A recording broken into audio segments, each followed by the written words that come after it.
scares me to death when I think about the students who don't finish high school. I've seen it. I've been here 8 years.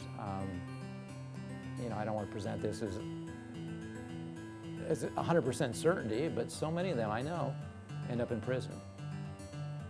And it used to, before I came into this environment, I really didn't understand it. I thought the students had a conscious choice, that they just made poor decisions, that they could make better decisions. But since I've been here, I've got a new appreciation for what desperation does to a person. When they don't see a future, when they can't figure out where their next meal is coming from, when they can't find a place to live or a roof to, crawl underneath. When I see that desperation, I start understanding why they get into some of the situations they get into. And that's why when I hear or think about them dropping out, it scares the daylights out of me. And that's what I think motivates me, other teachers, other counselors to reach them before they get to that stage. It's amazing what the students will tell you. They don't want to obviously open up, share in front of a group, but once you sit down there one-on-one and say, hey, I'm really concerned about you. It looks like you're not engaged. I want to make sure that we're doing everything we can to help you. Is there anything I can do, anything the school can do? And that usually throws the student off guard, way off guard, because they're not used to being approached like that.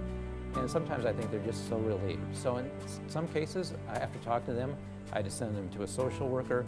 Other cases, they are just really frustrated with their counselor. It can be one teacher that's making their life so miserable, but you would never know it. They won't come out and say, I hate this teacher, or I hate this class, or I hate this situation I'm in.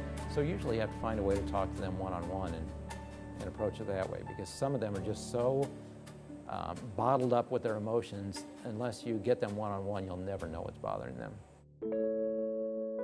I eat at my desk every day. I've got computers. I say, come into my room, check your email, do whatever you have to do. But for some of them, I know that's the best 35 minutes of their day. They just get into an environment where they can decompress, they can talk, they can have someone listen to them. And I know all teachers do that, but that's, I think, what we have to do is let the students vent when they need to vent.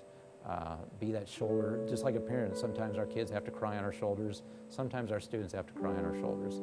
Sometimes I feel as teachers we almost need to cry on their shoulders, because I feel like sometimes we're almost crying with them when we hear the things that they're dealing with at home.